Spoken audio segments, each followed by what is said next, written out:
Good morning, ladies and gentlemen. Thank you, Duncan. I think the key messages that I'm going to give you today are that infertility, you need trials, prospective randomized trials rather than retrospective and quasi-controlled studies.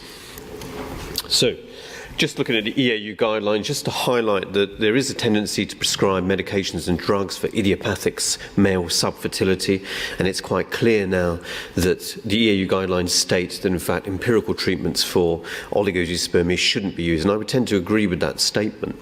However, there are some studies, and I'll throw in a few anecdotes from various meetings, but there is a study in the AUA that's just gone in New Orleans looking at the role of eclomiphene, particularly in the context of not only fertility but also metabolic syndrome, showing significant increase in testosterone levels in these patients. But I think it's obviously very clear that drugs themselves, or for a male idiopathic subfertility, shouldn't be used, or certainly the evidence base is very limited. Now, the other issue, of course, is surrounding the role of genetic screening, and just to highlight, there is some literature now. Men with azoospermia can have Y microdeletions, and certainly from this study here, or the EAU guidelines here, there are some AZFC microdeletions which are partial. So historically, AZFB and A deletions, you wouldn't find sperm at the time of sperm retrieval, but certainly some evidence you can actually get partial deletions as well. So perhaps this should be reflected in some of the guidelines when they're updated.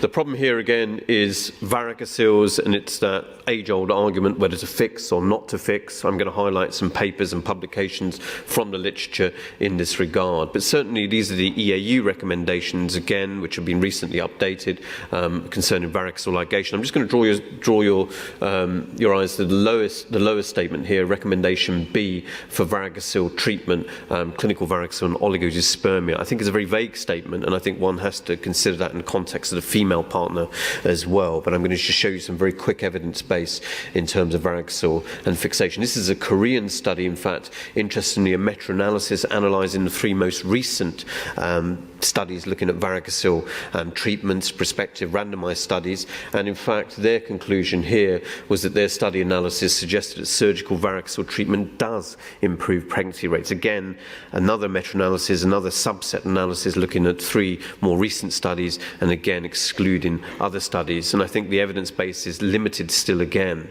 I think you have to obviously discuss this with your patient in terms of outcome as well. What about technique? This is a study by Kayan, Turkish group, who have shown that varicocele ligation in terms of microsurgical ligation appeared to have, again, I warn you retrospectively, higher pregnancy rates, lower complication rates. It's quite clear that the microsurgical approach above others does appear to have lower complication rates from many of these meta-analyses.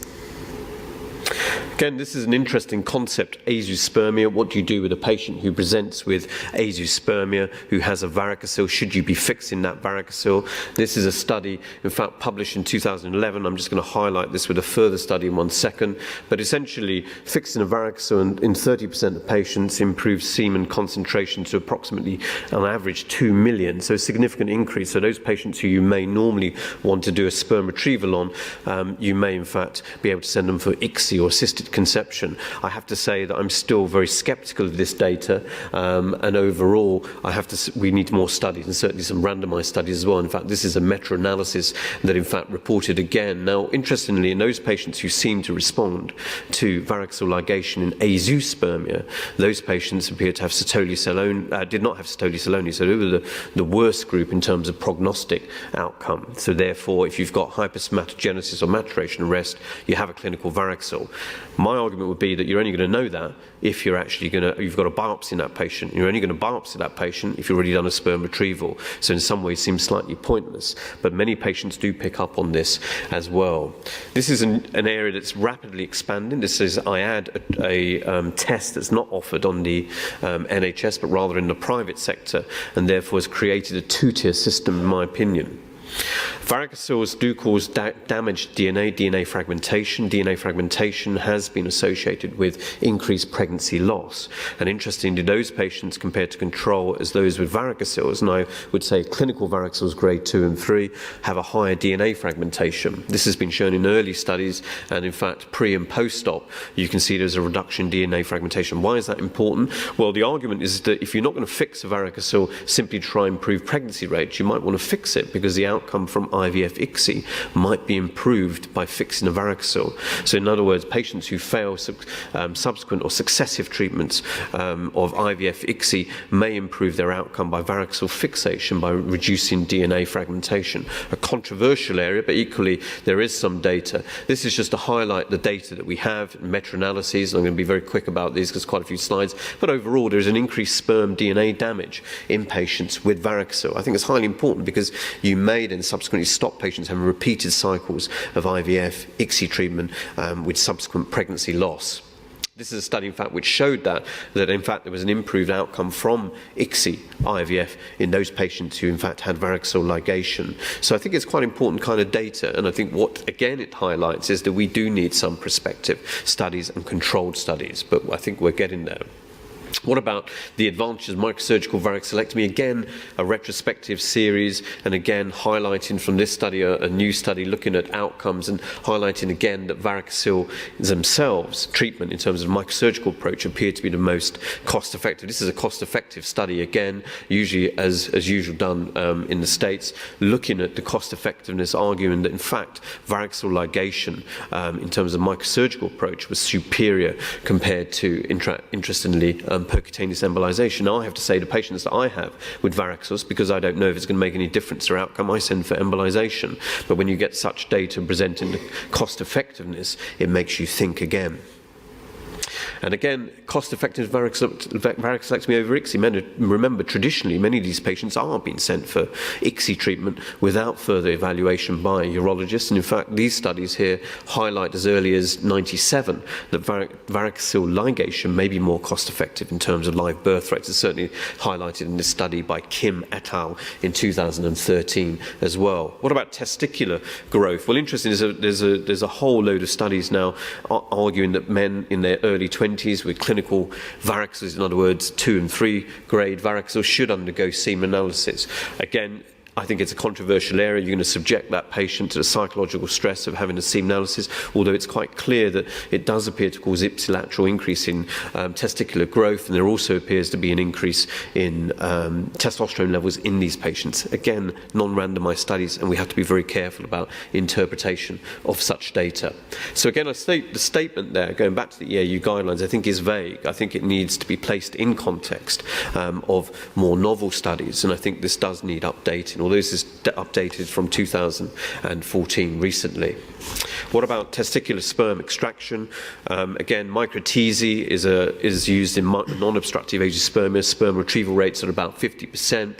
Again, this is from the EAU. This is a study, again, a systematic review, and overall there's been no study comparing conventional multiple biopsies for non-obstructive agiospermia compared to the microdissection technique, but quasi-controlled studies. And this, in fact, study here showed a superiority in terms of sperm retrieval rates in those patients who've undergone microdissection compared to conventional TZ.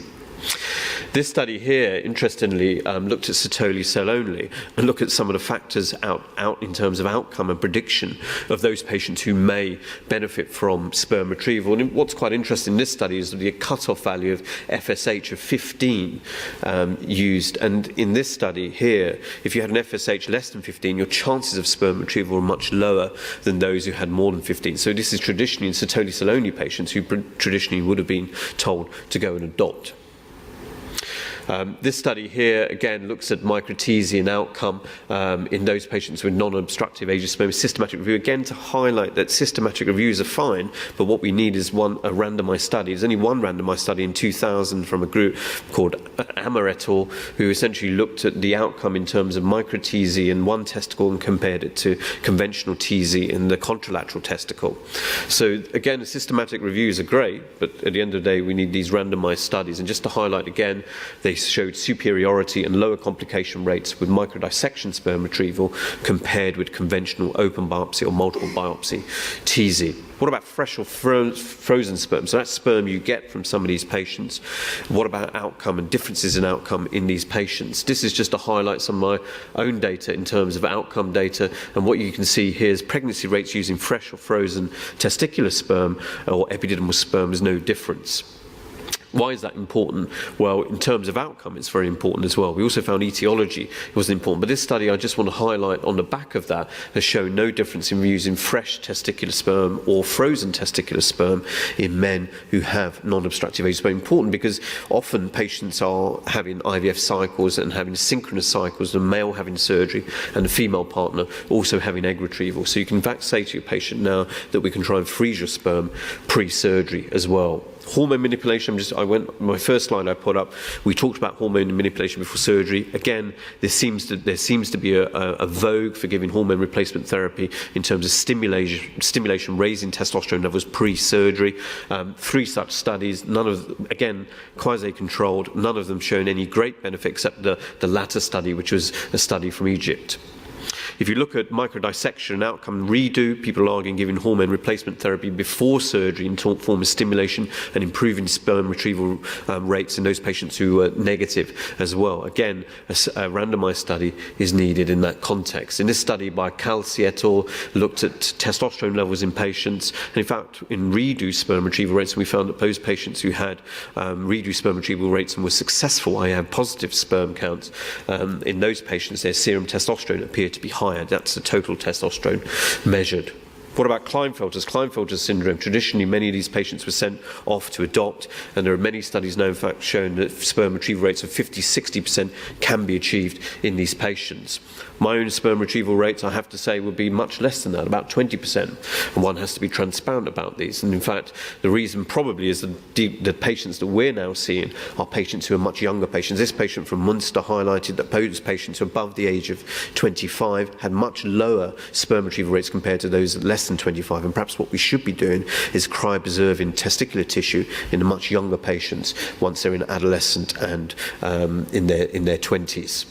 And again, this study here, in fact, in non-mosaic patterns, small number of patients showed 66% sperm retrieval rates, even in non-mosaic Klinefelters. And in fact, and there's also a larger study reporting showing no congenital malformations or abnormalities in those patients. Well, what about congenital malformations? I mean, is ICSI safe? The answer is we don't know. There's probably an increase in genitourinary complications, congenital abnormalities in those patients in terms of genitourinary disorders, but IVF, there may be, of course, long-term developmental problems, but these are relatively new techniques, and therefore I think the jury is still out. The problem here, of course, is there's different mechanisms of measurement in terms of what is defined as a congenital malformations in terms of birth registries, so that also has to be taken into account as well. What about obstruction? Well, it's quite clear to me, and certainly from my clinical practice, that if you have a patient who has a vasectomy performed more than 10 years ago and wishes to have a vasectomy reversal, the outcome in terms of patency and pregnancy rate seems to be lower,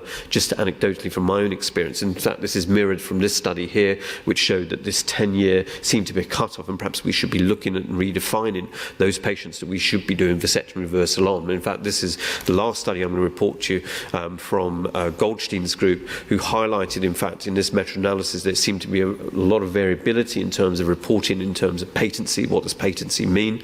Are they referring to WHO criteria? Many of patients who had reversal of vasectomy also had vasoepididostomy, skewing the results as well. And they included a number of studies, but what was quite clear is the 2-layer technique had no superiority over a single layer anastomosis. And again, this 10-year cut-off value or period in terms of time elapsed since the vasectomy seemed to be a clear demarcation in terms of outcome. Thank you very much.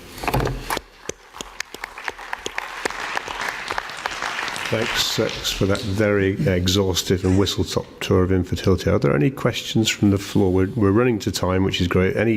Time for 1 or 2 questions for any of our speakers this morning? If not, I'd like to thank all our speakers for a great session and welcome the next speakers.